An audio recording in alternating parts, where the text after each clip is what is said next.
What's up, college sports fans? I'm Stucky. I'm Colin Wilson. I'm Mike Calabrese. I'm Maria Marino. I'm Charlie DiSturco, and we're excited that the Big Bets on Campus brand is launching its very own YouTube channel. You'll be able to find every episode of the BBOC podcast, live shows, and other college sports content on this new channel. Not only will the channel be dedicated to betting on college sports, but you'll also be able to find exclusive interviews with former college athletes, college football power rankings, and updates on other topics like the brand new College Football 25 video game series and the ins and outs of the recruiting trail all the way down to the transfer portal. Whether you're into college football, college basketball, college baseball, or any of the college sports, we are the home for college sports, and BBOC is the channel for you. Make sure you subscribe so you don't miss any of the action. I'll see you there. Hello, you beautiful degenerates, and welcome to Links and Locks, the Action Network's golf betting podcast presented by Bet365. Alongside Spencer Aguiar, I'm Roberto Arguello as we break down your 2024 FedEx St. Jude Championship betting preview this week. Spencer, you had an in-tournament ad, which you noted in your Action Network article this weekend. Not going to say after which round it was because all those rounds are kind of blurred together from last week's Wyndham Championship. Shout out to everybody involved for getting that tournament pretty much done on Sunday night, except for someone. But you added Aaron Rai, nonetheless, live ad. So you're a winner. We mentioned last week on the pod that you had been a part of, or you had tickets on the golfers who had two of the most epic collapses this season in Rory McIlroy at the US Open and Jon Rahm at the Olympics. But Max Grazerman might have topped both of those with his eagle, then quadruple bogey, 2-hole stretch last week. You came out on top with Aaron Rai. Congrats to you. What is your best bet for this week's FedEx St. Jude Championship in the first weeks of the FedEx Cup playoffs? I think there are a lot of similarities between this course and what we saw at the Wyndham Championship. That's going to push me in the direction, and we can talk about these names a little bit further on the show, of the Robert McIntyres and the Justin Roses. I'm going to be fading them once again, but for the sake of this part of the show, I will go with Justin Thomas over Jason Day. You know things are serious in the playoffs, Roberto, if I'm fading Jason Day to begin the opening part of this. You can find that anywhere between -110 to -120, depending on where you shop around and get it at. All right, so you're fading your former favorite golfer in Jason Day. For my best bet this week, I'm going to go to Eric Cole in a matchup at -110 over Denny McCarthy. But before we get into that matchup, Spencer, why are you fading your boy Jason Day? So it's a two-part thing for me here. I've discussed this during other no-cut events this season. One of the things I'm looking for when we have weeks like this is pinpointing upside caliber players on the slate. Just because we are going to get in 4 rounds of golf from all players teeing it up this week. Obviously, when you can get an upside candidate versus a golfer you want to fade, it works even better, like the one that we're going to have here. But I'll talk a little bit about why I like Thomas. We'll get into the downside of Day in a second, but Thomas's profile is extremely enticing inside of my model. He was the most significant climber for me in my sheet for expected total driving when you put him on courses that had thick rough of any kind, and then the Zoysia fairways that we're going to get this week. That's one of the reasons Thomas has posted 4 finishes here in his past 4 starts inside the top 26. That's going to also include a victory of 2022. The question I would ask, and I know everybody's going to think of here, is the form quite where it was in those moments? No. Do I necessarily feel comfortable with the form that we've seen in 2024? Maybe not either on that part of the answer either, but here's the thing with Thomas's profile that I was the most intrigued with, I guess. If you look at the core metrics, and we always talk about a course-specific nature and golfers that can just turn it on and off any given week. Thomas, as I talked about with the total driving, was one of the big climbers for me, but it kind of fits all portions of my model for him just being a steady climber from top to bottom. He ends up entering the top 20 of my model from an overall rank perspective. And then when we talk about the fade candidate that comes into play with Jason Day, he was one of the most overachieving commodities that I had at the Olympics. And we will talk about other players that overachieved there that I actually like this week. And I don't think it's one of those things of every single overachieving act fits exactly the same way as another one. But when you look here of Day ranking outside of the top 60 for par 70 scoring, Expected proximity, that's near the very bottom of this field. He was 69 out of 70 players. TPC scoring and then weighted scoring for TPC Southwind. I think this is a really bad spot where the market is going to end up being too high on Day because of this performance that he got at the Olympics. And then add all of that to the long-term driving totals when water comes into play. This was a spot that I am very happy to take on Day. I am fine doing it with Justin Thomas because of all the upside metrics. And I did think that when numbers open this week, it's one of those things where course history is always a very pronounced conversation that we have in the space because it's either overly weighted into a model or I guess by the sports books are underweighted on it. This was a spot for me where I thought that the books were actually kind of cautious just because Thomas has been so boom or bust this year to where he didn't necessarily get this intrigue that he normally would have for a course like this. Yeah, if you look at Jason Day's last 3 starts, top 25 finishes in all 3, but he actually lost strokes on approach in 2 of those 3. And like you mentioned at the Olympics when he tied for 9th, the only top 10 finish in that span, or the only one of 2 top 10 finishes he has since the Arnold Palmer Invitational, he led the field in putting. He gained over 10 strokes putting for that entire tournament. That's an absurd heater for the putter and obviously not sustainable unless your name is Cam Smith. So I feel like that's a great bet. I'm going to tell you right off the top of the show, give me JT in that matchup as well. I love it. JT is one of the guys that I've been very intrigued with this year, trying to figure out when the time to bet him is. And I just can't quite get there in the outright number, in the outright space, going against the likes of Scotty Scheffler when his putter is still such a huge question mark. But I love the iron play for him. I love him on Bermuda grass with the short game. So give me JT over Jason Day as well. I'll ride with you there. And then I've got a couple matchups today where I'm betting on guys whom you bet on in matchups last week. I think you went 2-0 in those. You had for your best bet last week, wasn't that Eric Cole over Justin Rose? Yes. And that won easily. I'm going to go. We'll talk about Justin Rose later in the show, as you've already alluded to him. But I've got Eric Cole over Denny McCarthy. I think it's a somewhat similar fade as Jason Day. Denny McCarthy, like Jason Day, can get white hot with the putter. I still think Cam Smith's the best putter in the world, but I think Denny McCarthy is a solid number 2 in that same tier. The problem with him is that putter has to cover up a lot of other deficiencies in his game. Spencer, in your sheet, you've got Denny McCarthy is 56th in weighted proximity in the matchup against Eric Cole. Eric Cole is 11th in weighted proximity. And Eric Cole is not somebody that I am ever very eager to bet on because of that complete lack of upside with the driver. But in this matchup, it's pretty much neutralized because Denny McCarthy similarly has basically no upside with the driver because he's not very long and he's not elitely accurate. So I like this type of matchup for Eric Cole, where we can kind of isolate his approach play against Denny McCarthy's approach play. And I think Eric Cole is at a significant advantage there, especially because he's a really streaky player.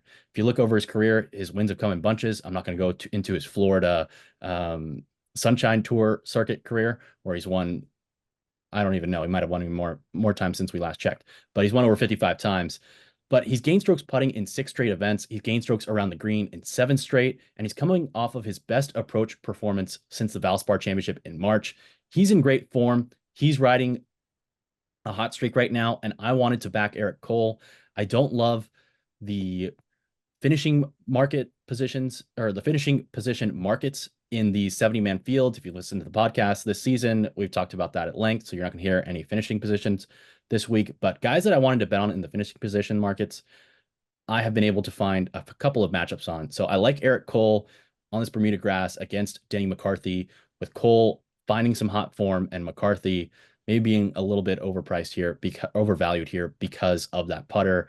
And I'm going to fade him in this ball striking spot at TPC Southwind. We haven't talked about TPC Southwind yet, Spencer, so let's dive into our course preview. Then we'll go through our outright cards. We'll talk about any other bets we have on the card.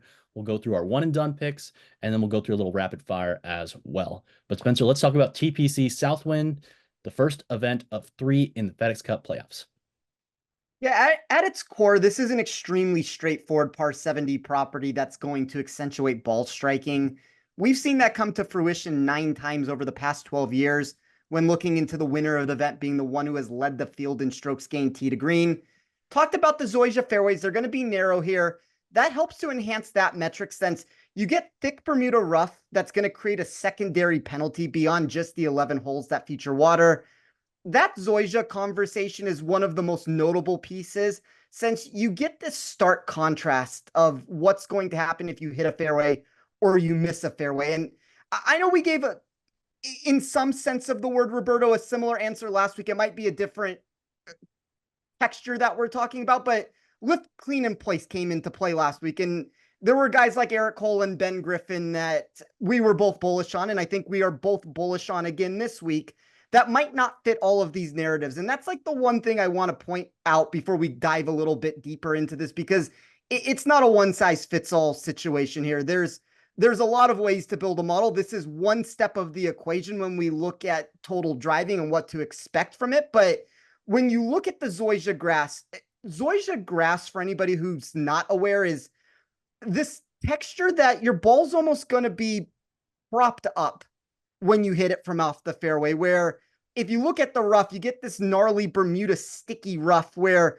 you have water that's going to enter the mix from it. You obviously want to find the short grass when you can. That's a most every week answer when we're dealing with courses that are not of the bomb and gouge mentality. And when you put water into play, obviously finding the fairway is going to be even more important. But that's the first step of the equation for me. Essentially, I put 20% of my strokes gained total into off the tee, which is a little bit more than I normally do in that factor.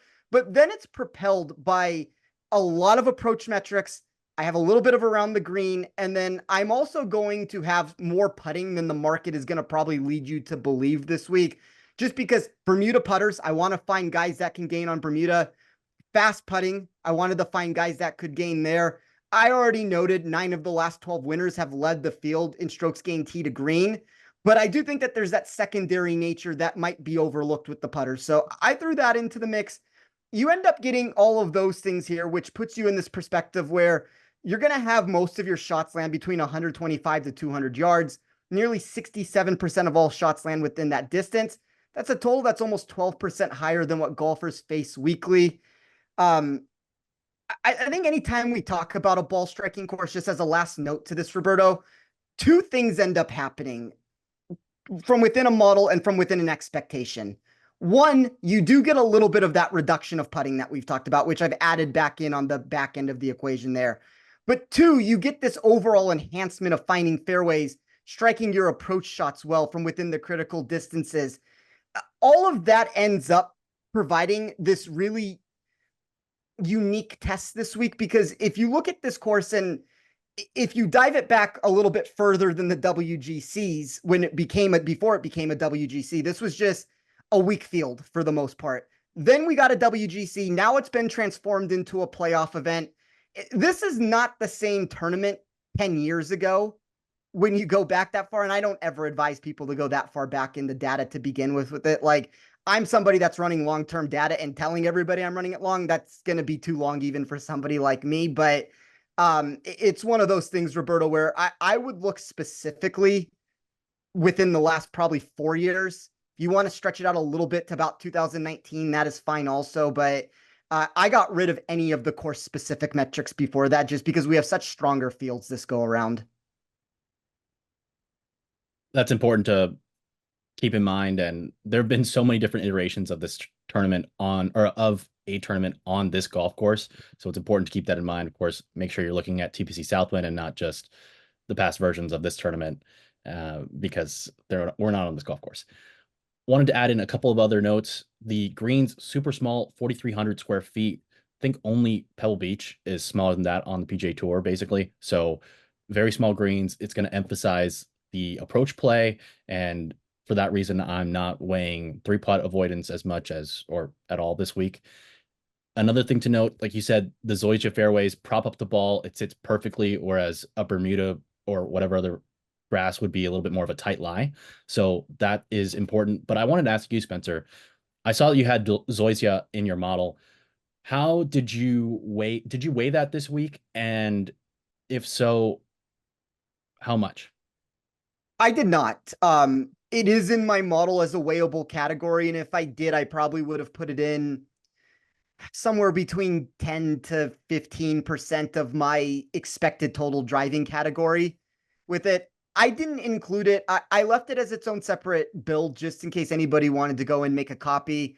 You could attach a very small percentage on its own. Like I would say if you were going to weigh it on as its own separate category, it would probably be more like a 5% weight. I normally don't attach a weight in my model if I do less than 5%, unless if I want to throw in a little bit of wind when we get some of those situations with it. But no, it's in there. There are players that saw massive increases in expectations from it, but I also didn't necessarily want to look too heavily into it because at the end of the day, if you're in the fairway, you're going to have a better opportunity to score. Like that almost goes across the board. So almost more so than that, I wanted to find golfers that were good with their second shots from between 125 to 200 yards. You could also probably, if you wanted to, like if I was going to include the fairway mix into it, I probably would want to run an equal category on the opposite side of how players perform out of thick Bermuda rough, because it's equally jarring on both ends of the equation there. So it's a weighable category. It's not something that has a weight though for me. Gotcha. I appreciate you having it in there. I didn't weigh it at all this week in my calculation just because there aren't very many Zoysia grass fairways on the PGA Tour, so it would be an incredibly small sample size, and I don't think we've seen any in the signature events this season. So we might not even have any data from Scotty Scheffler going back a year or two, and other golfers of that ilk. So it's just tough to weigh. Wish we had a sample size. We don't. So it's interesting to talk about, but not something we can really quantify. I think maybe if you want to get really nerdy, you could create a strokes gained approach on lift, clean, and place from the fairway to give yourself a teed up lie and maybe off the tee, and you could use that. But we're really getting in the weeds there. Anyways, 3-inch Bermuda grass rough. The greens are really flat and small, so relatively easy to putt on, which is why I have some optimism in one golfer whom I bet outright, and perhaps why Nick has bet Tony Finau. Surprise, surprise. Somebody in our podcast has bet Tony Finau. You can cross that one off the list if you're at home. Spencer, let's get into your outright betting card. Who you got this week? Shockingly, I faded Tony Finau in a matchup. We can get to that a little bit later. I gave this answer at the Olympics when I talked about John Rahm being the outlier on the odds board when seeing if anyone outside of Scotty Scheffler or Xander Schauffele could enter that range of expectation. Before I even get into my card, I will say that this particular golfer has a similar mentality that I took with Aaron Rai last week, and that's Colin Morikawa. He's going to be on my short list of options that I'm keeping an eye on. One of the things that I always want to make sure when I build my cards is that there are certain golfers that get propelled up aboard because of either public perception of what we're looking at or just a sports book being well aware of what a player has been doing. And Morikawa fits a lot of that threshold that we had here. Like if you would have given me Morikawa at, let's just call it, just for a safe, nice, easy number that we were never going to get here, 18-1. There's a much different conversation to be had because for me, the way that I viewed my model, you have Scotty, you have Xander. The player for me that I thought actually got reduced down the odds board because of recent form, but is actually providing results that is not being weighted correctly was Ludwig Åberg. So I took him at 25-1. My model placed Åberg third in this field for expected tee to green production, second for par 70 scoring, and first for opportunities created plus make percentage. That's another one of those really nerdy stats, Roberto, where essentially, to simplify what that is, it's the player that's going to create the most opportunities and then have the best likelihood to make those putts when I take the actual make percentages that they have from the distances that my model is expecting them to hit from their proximity ranges.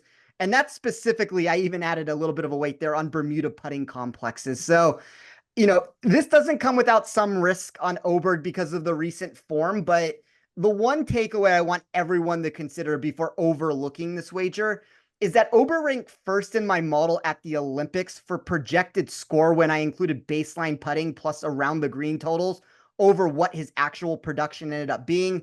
He lost 7.43 strokes in that area. That skewed an otherwise exceptional ball striking week. we have talked numerous times about his ability to club down at some of these facilities. And I know you think of Oberg and you think of the driving distance that he possesses. He's actually been better at courses like this, par 70 venues that allow him to be a little bit more complete throughout the bag with it. So I didn't see a massive difference, and that's kind of a compliment to Morikawa in this sense, but I didn't see a massive difference between Morikawa or Oberg. I ended up taking 25-1 versus the 14-1 numbers on Morikawa. I have room. There's an ability to potentially get to a Morikawa, a Corey Connors, names like that. I just thought that the market had overreacted to a lot of the public perceptions that were going to come into the play there. And there's a reason why you see those two names on a lot of cards. It makes a lot of sense at the end of the day. Quick I note took a on deck. Oberg. A lot of people have described him as hitting a heavy golf ball. Some golfers who come to mind who do that, Brooks Koepka, past winner on this golf course as well. Yeah. There's a lot of skill set similarities, and it doesn't mean it's always worked out with Oberg, but there are a lot of situations where I would say more so than any golfer that is on the PGA Tour ends up entering that big three mix more often than anybody else. Like that's above Morikawa, that's above anybody else that you want to talk about. There are tournaments where sometimes his projected upside decreases for me, but when he is good inside of my model, he all of a sudden becomes very similar to the output and expectation that my model has for Xander Schauffele. And if you listen to the show, even if I haven't necessarily gotten the pieces exactly right on Schauffele and what tournaments to back him, you've heard him a million times as one of my favorite plays of value almost every single week he tees it up. So I thought Oberg at 25-1 was just a value at the end of the day. I took Hideki Matsuyama at 33-1. That number has shrunk a little bit over the last 24 hours. And it's a different answer on the flip side of what I just said for Oberg, because I was a pretty big proponent at the Olympics that Matsuyama got the very most out of his 4 rounds, and it did skew some of the results. I talked about this with Jason Day. Like Jason Day comes top 10, ends up being the most notable, the largest overachiever that I had in my sheet. It's not to say that Hideki didn't also overperform himself, but I think the thing that I want everybody to just listen to a little bit with this is that he was a top 15 expected performer when he went down to France. He gets an overachievement with the flat stick. We've technically gotten an overachievement from him the past couple of weeks to begin with. He's gained in 5 of his last 7 tournaments. But this is where you get this contrast that ends up coming into play in the minds of a lot of people, because let's just backtrack this really quickly. And let's say Hideki goes down to the Olympics and Hideki loses strokes exponentially with the putter. It doesn't have to be exponentially. He just loses strokes with the putter. I feel like the public narrative here would be Hideki is striking the ball well. He's not getting anything with the flat stick. We can give him a loss at the Olympics just to give the story and say he's gained in 4 of his last 7 rather than 5 of his last 7. And now all of a sudden there would have been this narrative of people trying to jump in on Hideki. Instead, we get the flip side of that, where as a public and as a community and as an industry, everybody knows how wonky putting statistics can be from week to week. And Hideki is not your prototypical good putter. So you see an overachievement with Hideki. I thought that the sports books in general boosted this price way too high when it opened. Where is fair from here? We've probably reached the threshold requirement of it just because he has been one of the most popular bets. I thought as an industry, everybody did a good job of finding where the value landed there, and the sports books reacted based off of those movements. But I really like Hideki if you can find him at 25-1 or above still. I thought he was one of the better values in the field. I took Victor Hovland at 40-1. There are, I guess, 2 golfers, Roberto, and we'll get to the last one in a second, that they are loved and hated on weeks when they do well. And Hovland has been a very forgotten commodity with the results that he's put together in 2024. I thought he finally showed some upside with his approach production at the Olympics. He landed as a top 15 projected scorer for me if he would have delivered a baseline short game expectation. Now, I don't know what his baseline expectation with the short game actually is. He has regressed heavily around the green. He is legitimately last in my model in a lot of the ways that I ran this, but you get a pure putting complex. You get the small greens that you talked about. There's water that's going to come into play.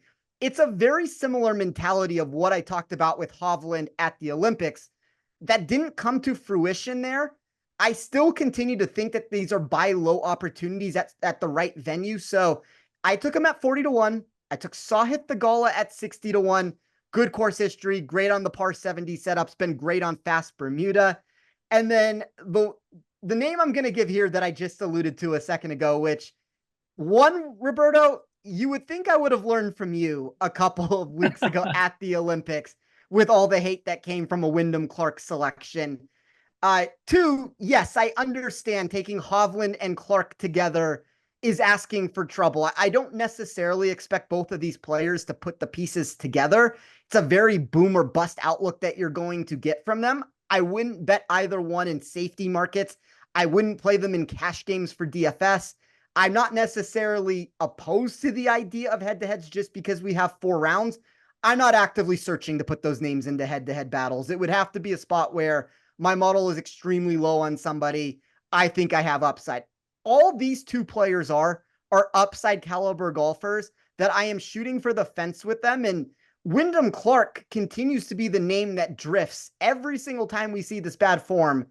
This is a very intriguing spot, Roberto. I don't think a lot of people are going to necessarily want to back him because, as I alluded to, you recommended him at the Olympics, and you would have thought that you gave an 8-1 bet on him to come top 5 in a tournament. He ends up being a top 5 projected scorer in my model when everything finished. He just blows up on day 1, unfortunately, to not get there. You would have thought you provided a wager to everybody that was minus 9 million that he ended up being in last place. I know what I'm signing up for here with Wyndham Clark. Like, if he ends up in last place on day 1 or last place in this tournament, that's within the realm of possibilities. But upside markets are about taking your upside chances and swinging for the fence. Wyndham Clark has proven that he has legitimate tournament winning elite field contests upside. And that's what I'm going to go with here. I'm very intrigued by Wyndham Clark. I haven't seen the 95 one. If I did, I would have punched a ticket, but I'm going to keep an eye out because I haven't seen him above 70-1 since early on Monday. I'm intrigued. It's not the best course fit, but hey, neither was TPC Sawgrass or the Olympics or Le Golf National at the Olympics. And he still showed that he has upside there, obviously coming a lip out from going into a playoff with Scotty Scheffler at TPC Sawgrass. He's very intriguing. I know everybody in the world is going to be waiting to bet him next week in Colorado as one of the foremost Colorado golfers on the PGA Tour. So if you want to bet him next week, bet him at open because that number is going to get crunched down immediately. Although I would think books will see that coming from a mile away. I love his upside. I've seen plus 400, plus 450 for that top 10. Haven't bet it yet, but I'm keeping an eye on it. I'm very intrigued. Unlike most of the other elite golfers or potentially elite golfers, except for Xander Schauffele, he can get white hot with the putter as well. And that is a weapon, especially on these flat greens. I think that when handicapping these small flat greens, we noted earlier that they're the second smallest outside of just about Pebble Beach. Guess who won at Pebble Beach earlier this year? Wyndham Clark. So he, and also did it with that, of course, only 54. There were only 54 holes that week, but he got white hot on that third round and final round with the putter. And who knows, it could happen again. Don't rule out Wyndham Clark, even if you hate him. Don't shoot the messenger. All right. Victor Hovland. I thought it was interesting to note that, and I forgot a moment ago, we have seen Zoysigrass in a signature event, technically not a signature event, but an event with everybody there. And that was the PGA Championship. That was also Victor Hovland's best approach week of the year. So maybe it might be onto something there, Spencer, with Victor Hovland. I don't have him on my card. He has lost strokes every single week except for one around the green, and that was at the PGA Championship once again. So he loved that course at Valhalla. I am not optimistic with him in the Bermuda grass rough around the greens. So that's why I'm off of him this week. But the upside is 100% there. If you want to bet Victor Hovland, totally love the upside swing there. Matsuyama makes a ton of sense, and I think Oberg makes a ton of sense. I start off my card with Colin Morikawa. A lot of the times this year, have been in a similar spot where you are this week, where I've liked Colin Morikawa and I've liked Ludwig Oberg and I've liked the number better on Oberg. And I've thought that's a more sustainable route. Here we are, end of the regular season, or the regular season has already ended. We're in the playoffs, and I'm not going to be betting Colin Morikawa in Colorado on the 8,000-yard golf course next week. I'm not going to be able to bet the Tour Championship because I'm broadcasting that for PGA Tour Live. So this is my last chance to bet on Colin Morikawa until the Zozo Championship, most likely, and I'm going to do it.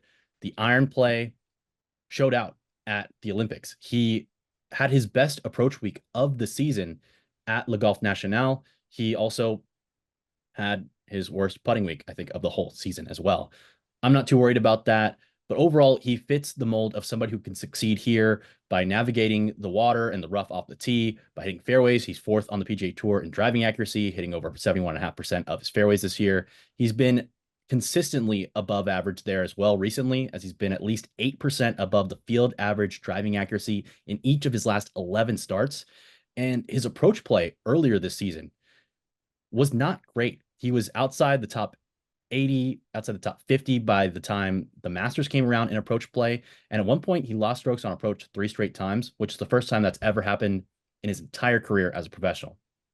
But over the last couple months, he has been surging with his approach play. And I think this is the right time to pay that premium for Morikawa and the approach play, specifically on the short irons.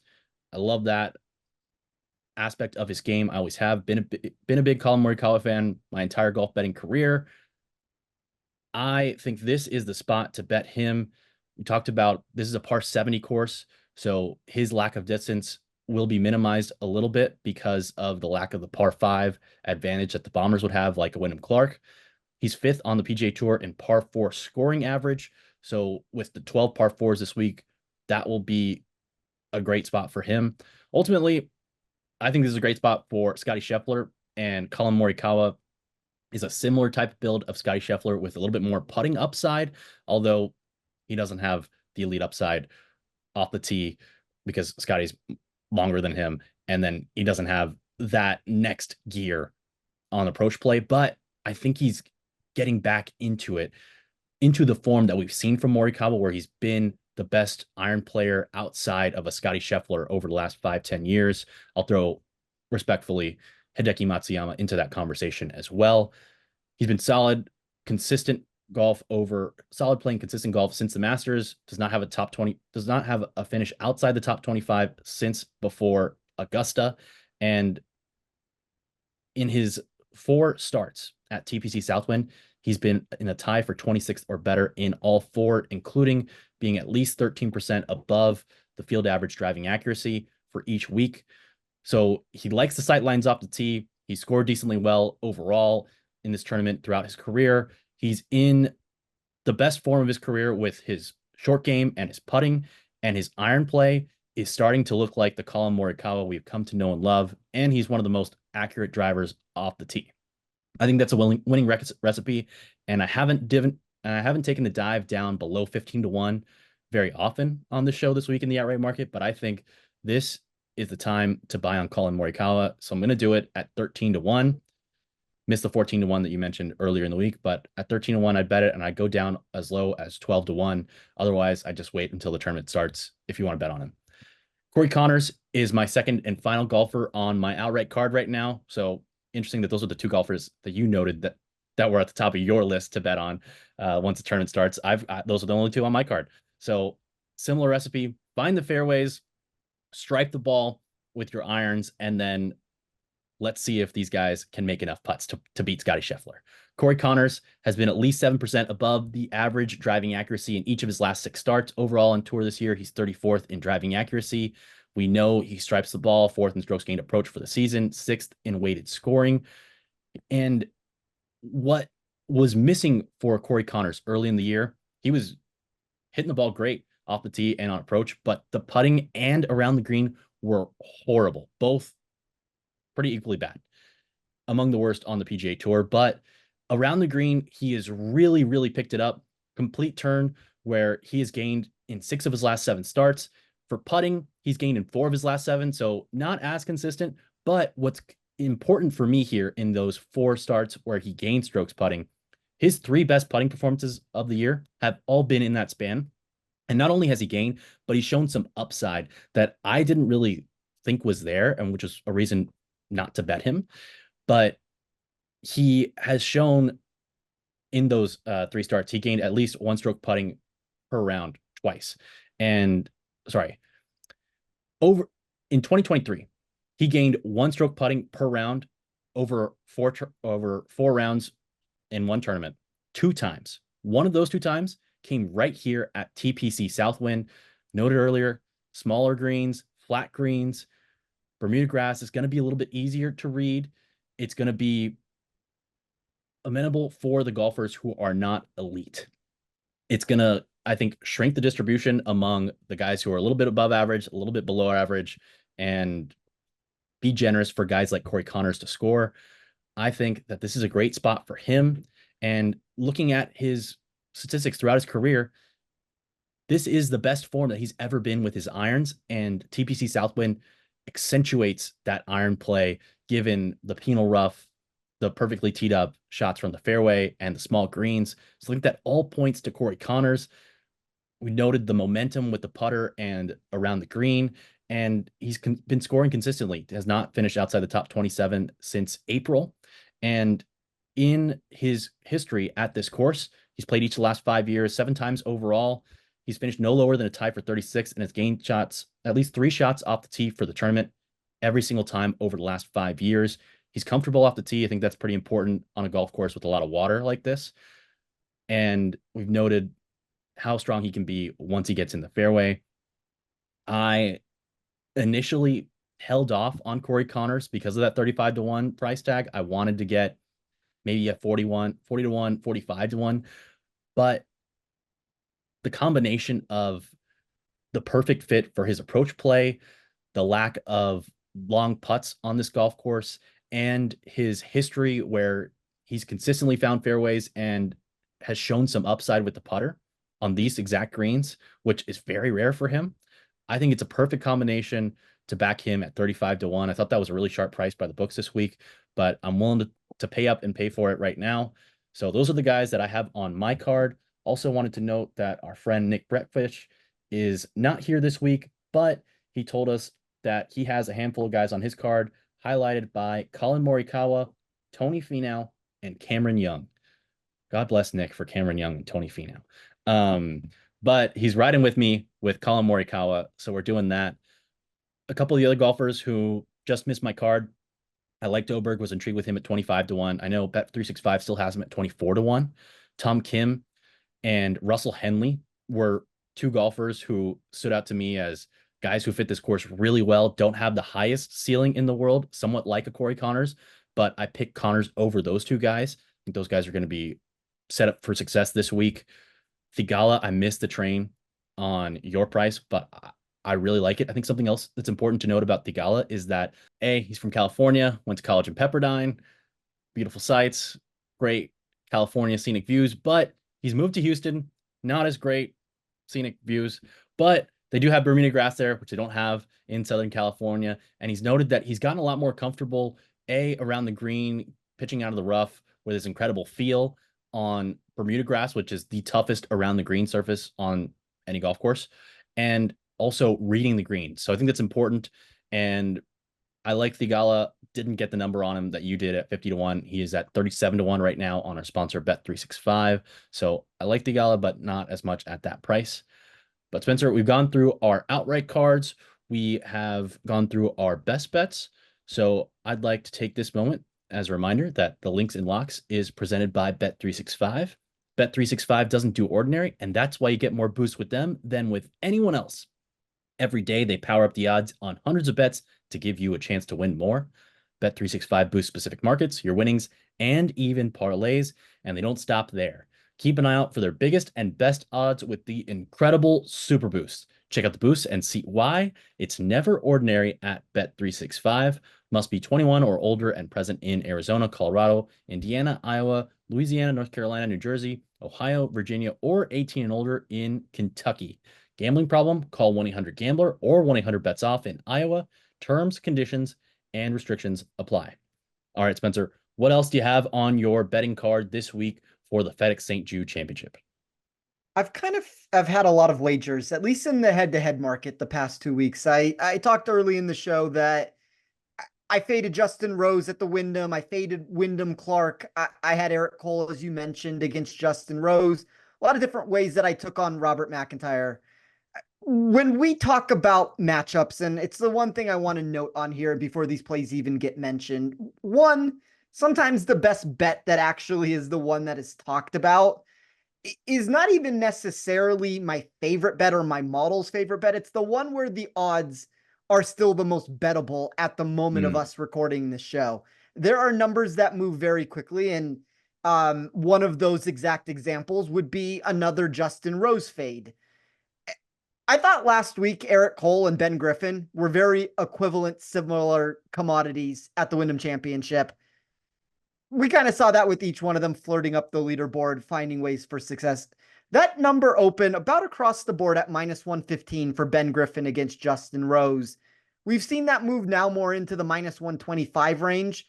I still think it's bettable there. It's a little bit of a different bet with the 10 points that have made it move, but I like Ben Griffin against Justin Rose. As with any of these matchups, these are my fade candidates for the most part. Any of the names that are not, I'll talk about why I backed it in the other direction. I ended up fading, at least we can call it that, Tony Finau. It's more so that I really wanted to find a way to get exposure to Corey Connors, and this is not normally a route that you will see me take in a no-cut tournament. The script changes a little bit just because we're guaranteed 4 rounds of golf. Finau's still a projected top 15 to 17 candidate for me. It's not like my model is necessarily expecting him to implode. When I wanted to find a way to get exposure to Connors, though, and I couldn't necessarily get there in the outright market, this was my way of trying to find a way to get into the mix. I did that last week with Luke Clanton over Robert McIntyre. I did it with JJ Spawn against Emiliano Grillo. I did it with Ben Griffin against Akshay Bhatia. These were some of these names, and that's even more of a tournament with a cut with it. But I think specifically here, there are certain players that I'm looking to fade, the McIntyres and the Rose. There's certain players I'm looking to back, Connors being one of them. So, I don't know. We've never had this on the show before where it's usually Nick and I just both bet Tony Finau, or at least one of us doesn't have a massive take against him or is a bet against him. So we'll see what ends up happening here with Nick having the outright and then me having the fade there. But I took Connors at minus 110. I took Maverick McNeely. This was a little bit more of a challenging one to find. I think most bets in the space, you're going to be able to find value on against this player. I faded Robert McIntyre. Maverick McNeely minus 110 was the route that I went with that. But most of the options out there, unfortunately, Davis Thompson has moved heavily in the last 24 hours. I don't even think it's that egregious of a price in that minus 140, minus 145 range. And that's coming from me who never lays that much juice. It's something to consider. Keegan Bradley had a little bit more boom or bust potential to his game. That worried me a little bit for a matchup, but pretty much a straight fade across the board of how I can find it against Robert McIntyre. And then I'll at least mention it on the show. When these came out, the one that my model liked the most was Ben Griffin. Second most would have been Maverick McNeely over McIntyre. Third was Thomas over Day, which is the one that was the most bettable commodity that we could find for the show. Fourth being Connors over Finau. The fifth option, I have some massive concerns. If we want to talk about players that can come in dead last place, and I normally wouldn't do this for a matchup, it's probably Eric Van Rooyen. I ended up taking Eric Van Rooyen, though, plus 125 in a matchup against Adam Hadwin. To me, this is a 50-50 bet. At plus 125, I was willing to flip a coin here.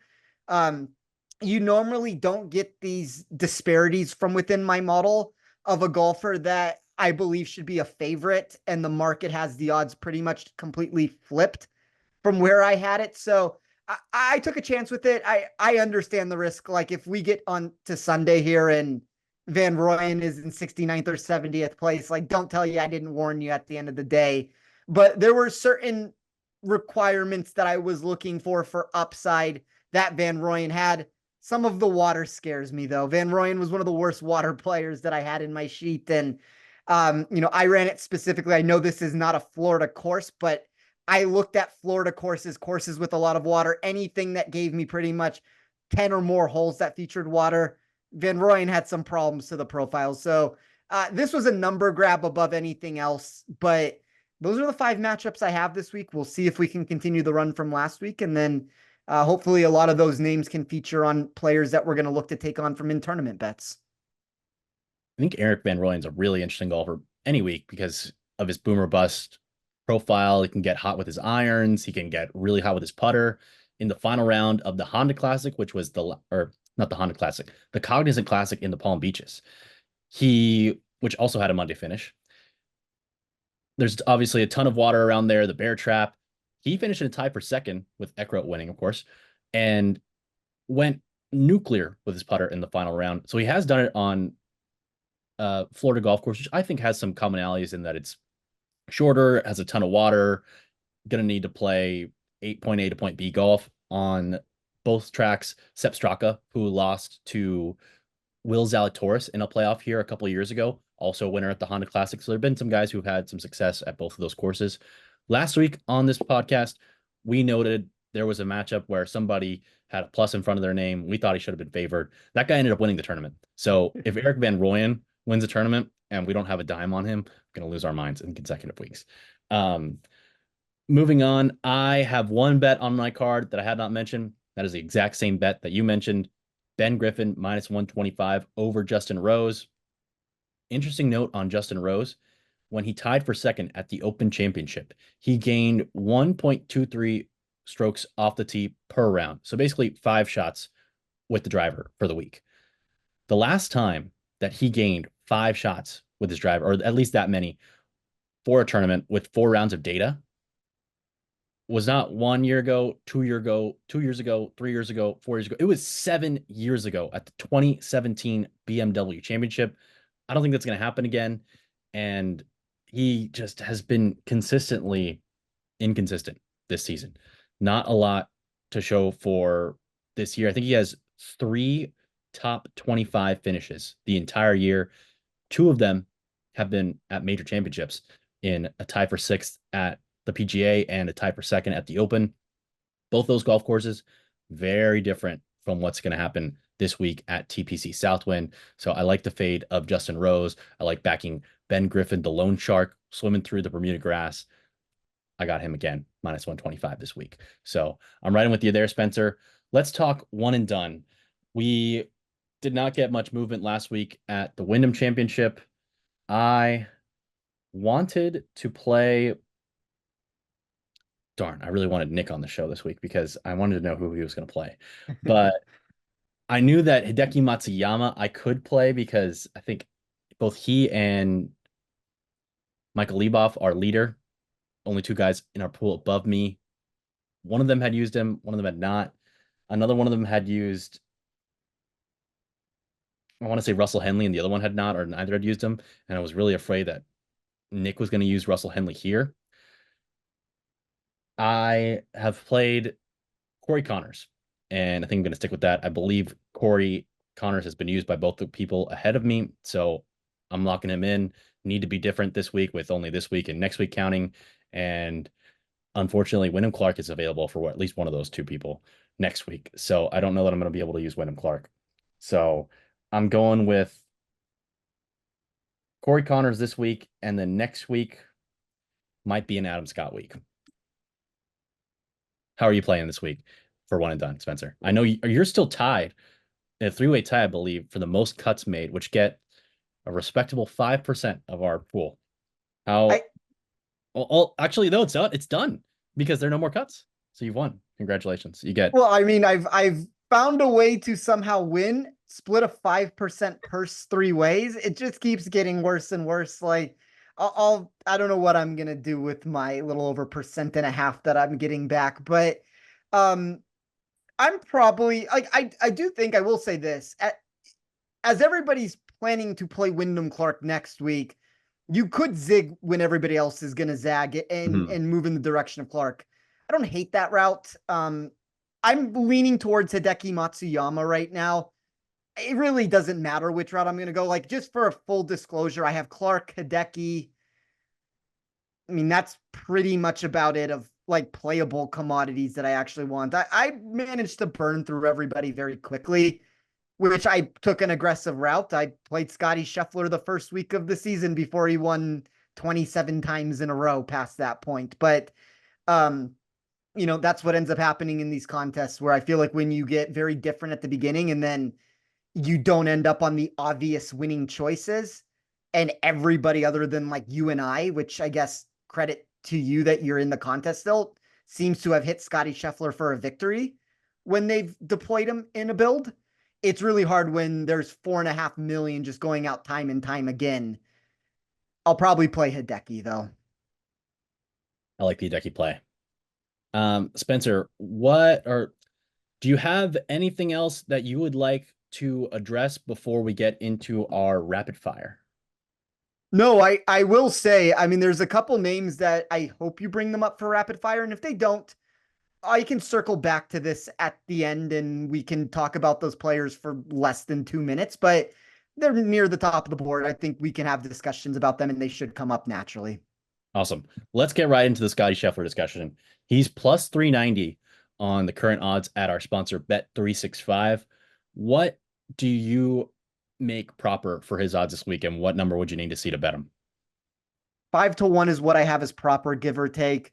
It's probably the same answer I always give with him, just from the amount of exposure that I need to get down to get to where I want. It's, that's the one thing is you can have value in these situations, but it's important to note that as you start moving yourself lower down the board, your exposure risk is going to increase. So technically you would theoretically want a larger edge when you start flirting into this range here. So, at 7-1, I would bet him. We're never going to get that price to open a tournament, specifically a 70-man field here. I think that if you look at the profile, though, there's very little that we can talk about that's not going to put you in the direction that Scotty is the deserving favorite. And I think I would even make an argument 5-1 is probably higher than most people would give for an accurate price. I would assume most people that are running numbers would say 4-1, give or take, is probably what's accurate on Scotty.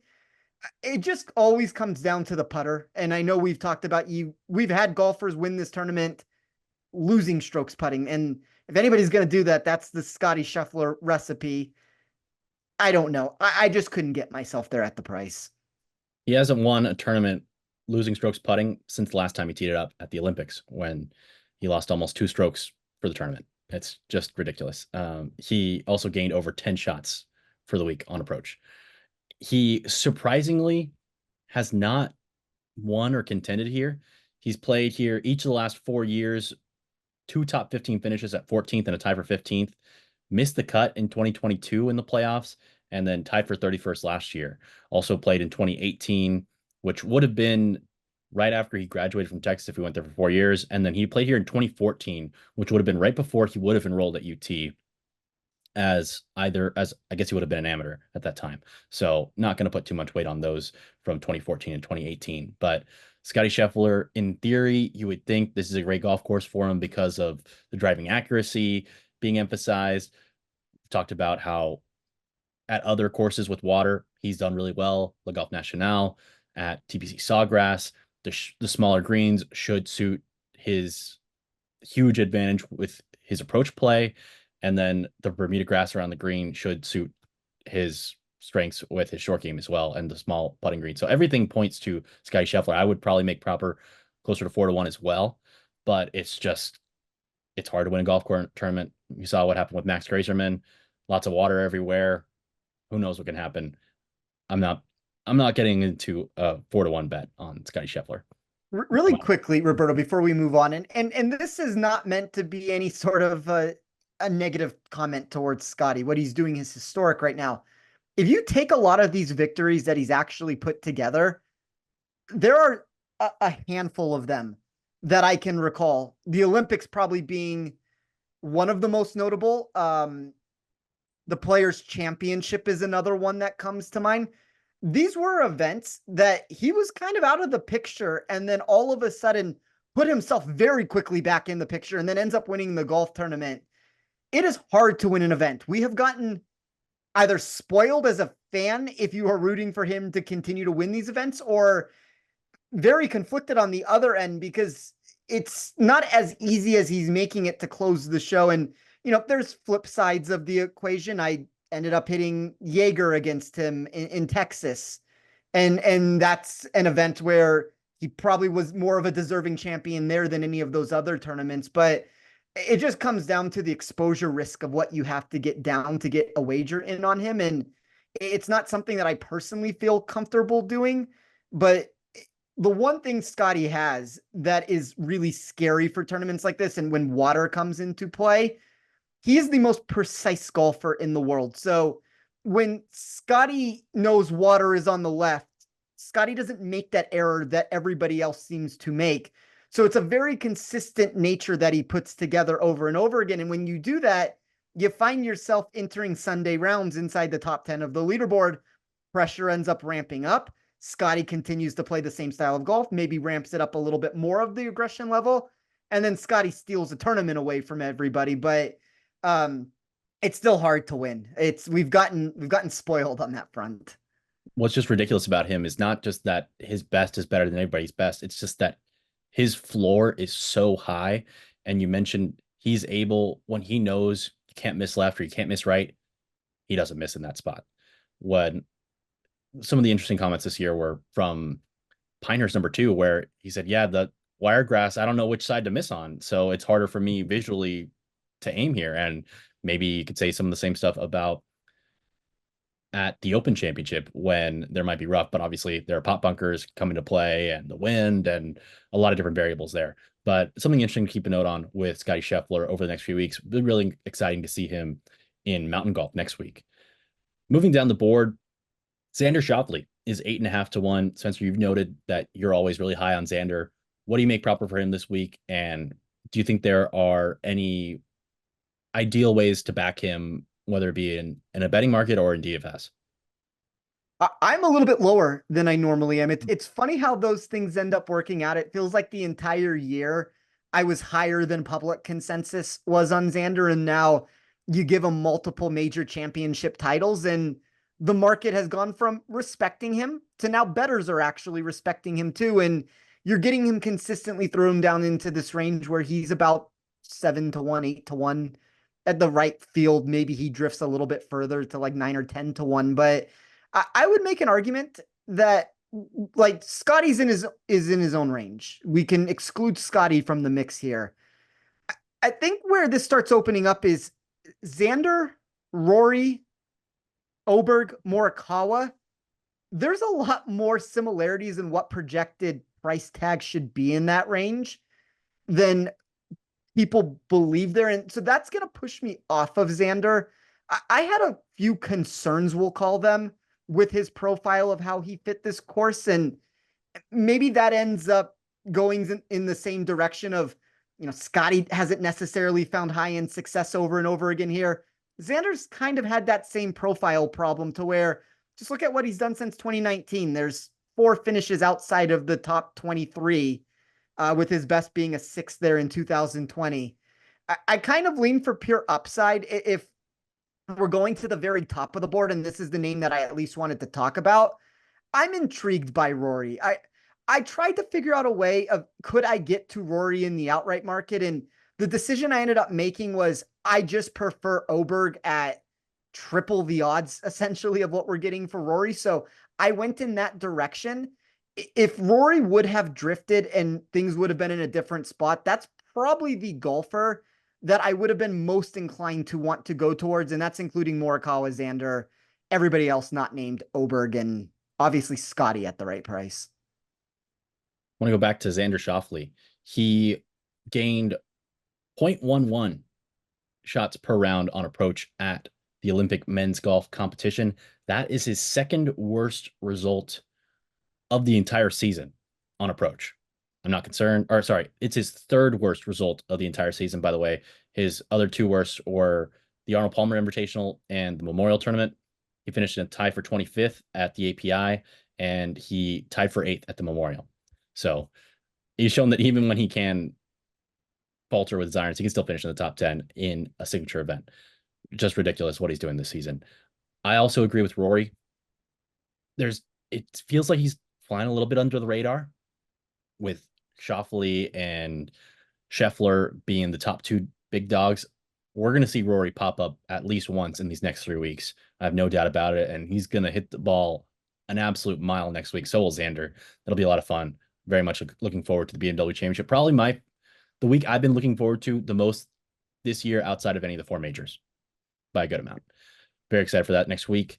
We talked about Morikawa. We talked about Oberg. Tommy Fleetwood, silver medal winner is 24-1.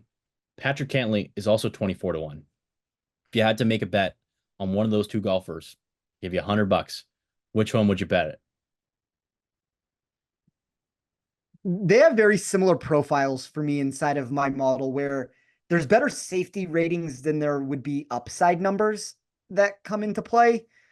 I will go with Patrick Cantlay. I begrudgingly give that answer though, because I'd probably rather take that $100 and move it to somebody else in some other capacity with it. It doesn't mean that I dislike either one of those two names, but I guess for me, what has come into play with both of their price tags is it's kind of that discussion that we've had numerous times throughout the show already. There is a certain public perception, and the market continues even beyond the public perception, because I think Cantlay for a while and Fleetwood historically has always been, these are names that are not winning or cannot win, or names that move too far in the other direction. Recently, I've seen that switch quite frequently, where books are skewing totals a lot lower than what they probably should be in these spots. And a lot of times when books do that, there's something to be said about that. They clearly either one, believe the public is going to be backing them, which is a different story, or two, their numbers believe that there's more win equity there and they're trying to skew people off of that price. I tend to believe that this might be one of those spots where this is just public money that's coming in a lot of those situations, which is a weird answer to be given, but I'm indifferent in general. Like, they're fringe top 15 players that are being priced as if they're top 7 or 8 guys in this field. I've been waiting all year for Patrick Cantlay to show off the elite total driving form that we've come to know from him over the last few years, and it just hasn't quite happened. So I'm kind of off of him right now, but next week it could be an interesting spot for him. I think this is a good spot for Fleetwood, and I think that newly renovated Eastlake will also be a favorable spot for him as well. Moving along down the board, we've touched on a few of these golfers, but Spencer, I'll give you $100 again.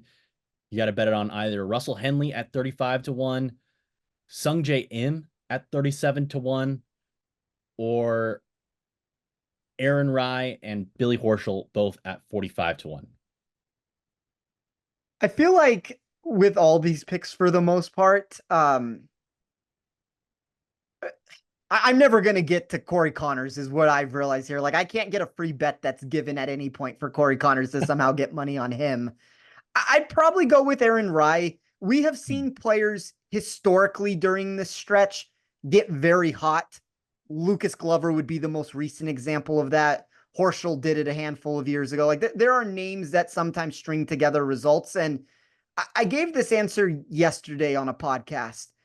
What Aaron Rai is doing from a strokes gain total perspective and the results he's now receiving is not a fluke result. I run things from a 2-year running perspective, and a lot of that is now becoming more of a 1-year total. As we get deeper into the year, a lot of the data points are going to push me more into this 2024 range. There were only 5 players I had that inside of my model for this tournament that were better strokes gain performers over that, we'll call it quote unquote 2-year running perspective, than Aaron Rai. It is all the favorites that you could talk about. It is Scotty, Xander, Rory, Oberg, Morikawa. And then it's Aaron Rai. Aaron Rai is such a better golfer than people realize for a long time there. And now that the putter has actually become not a liability and frankly is an advantage for him that he's using, I wouldn't be shocked if Rai continues to perform at a very high level moving forward in the playoffs. Very similar to Lucas Glover. Not going to hit it very far. Going to find a ton of fairways. He's more accurate than Lucas Glover's ever been. His iron play isn't quite that level, but it's really solid. And then the putting shift that he's made new instructor. They changed up his putting. Got the sweet wear mark awkwardly high on the face because he kind of putts down on the ball. I thought that was interesting. I think Ian Baker Finch might have been the one breaking that down on the CBS broadcast. They did a great job this season, by the way. But Aaron Rai, really intriguing with that putting uptick, just like Lucas Glover last year, winning recipe. And there's a lot of commonalities over the golf courses we've seen over the last month, even including the Olympics, where it's a lot of golf courses where you don't need to be elite off the tee in terms of distance. You need to hit more fairways. And if you have length, obviously it's always an advantage, but it's really going to come down to those second shots and avoiding trouble off the tee. A lot of that makes sense, especially with Eastlake later on. Would love to see more of a rotation, but the FedEx playoffs, FedEx headquarters are right next to TPC Southwind, and Coca-Cola puts on the Tour Championship. Guess where Coca-Cola is based? In Atlanta, right next to Eastlake. Love that the BMW Championship rotates, though. We talked about BMW enough. Let's move along a little farther down the board. Cameron Young, whom Nick is on, is 50-1. Shane Lowry is 55-1.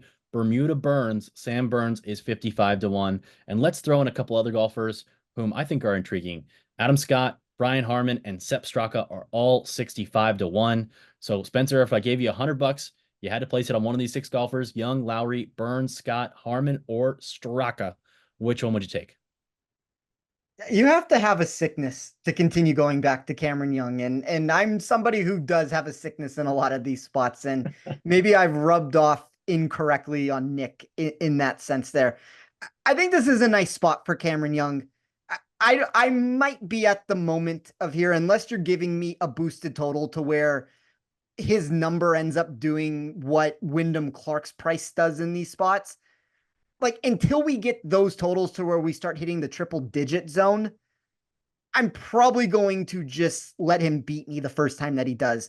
I like Young this week. I would prefer, of all those names, to get to Brian Harman. He was a fringe top 12, sort of an upside play for me, inside of the top 10 from an overall rank perspective, and had safety numbers that, while they moved in the opposite direction, this is one of those course fits to where, there are certain golfers that, we look at Rai, who my model really liked last week, and he wins the golf tournament.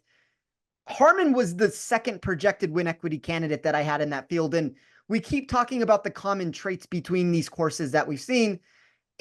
It's a better field that we're going to get this week, but Harman's a golfer. He's won a major championship. He can win at these methodical plotters, club down courses to where he can use specific skill sets that he's going to have in his bag this week. Didn't get there in the outright market on Harman, but he was somebody that I considered. And then just to throw Adam Scott out there, just to have the discussion, another name that I couldn't get there in the outright market, but there were a lot of different ways that I was intrigued to potentially want to back him. Maybe that's more of a head-to-head answer above anything else, but I liked Adam Scott's profile. He's a golfer that continues to be a little bit lower in markets for whatever reason. I don't know if it's an age thing. It's the general lack of upside that we've seen before the Genesis Scottish Open, where he should have been the deserving winner of that tournament. And it took Robert McIntyre getting a drop and hitting a miraculous shot to get himself across the finish line there.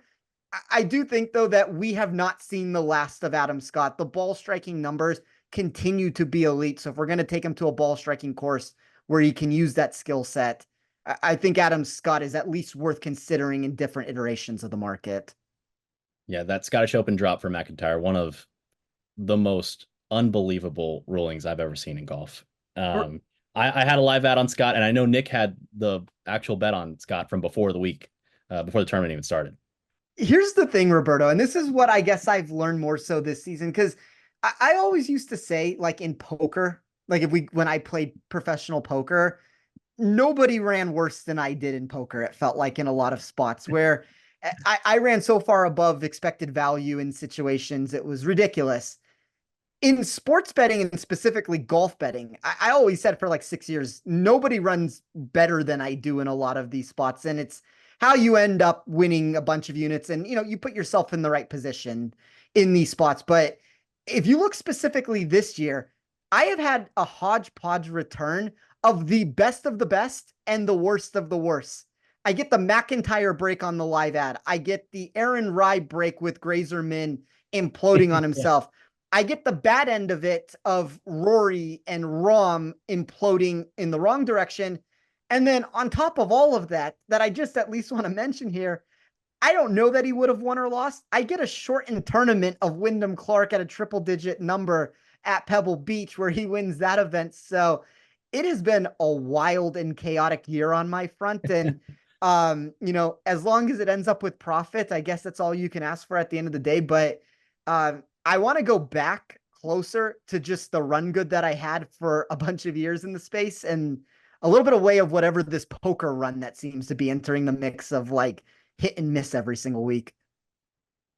Speaking of hit or miss, Jordan Spieth has been just that, mostly miss this year. I'll get you out of here on this one, Spencer. If you had to put $100 down on Jordan Spieth at 75-1, Jason Day 75-1, Matt Fitzpatrick 75-1, Davis Thompson's 80-1, Max Homa is 90-1, Minwoo Lee is 90-1, and shout out to Nick, Siwoo Kim is 90-1 as well. Day, Fitzpatrick, Spieth, Batia, Thompson, Homa, Minwoo Lee, and Siwoo Kim. Which one would you take? You can take most of them off the board. I don't have interest in a lot of those names. I'm okay with Siwoo Kim if anybody is considering him. I'm going to go with Davis Thompson, though. Thompson is a golfer, and like my model has seen this even very early in his career last season, where we knew the pieces were going to come together at some point. He's an elite ball striker, and we've used the word ball striking to describe TPC Southwind about 1,000 times on this show. But an elite ball striker like Thompson, he's one of those golfers where he's still young enough. I think he was the number one amateur in the world a couple of years ago. He's a golfer that my model continues to believe has high-end success and potential that comes into play.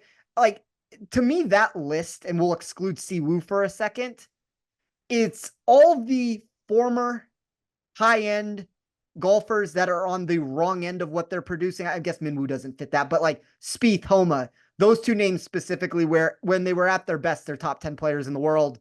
Whatever they're producing right now doesn't seem to be that, versus a Thompson where the market still continues to not exactly know where they want to land on him. And sometimes when you are higher than the market in those spots, there are routes that you can go.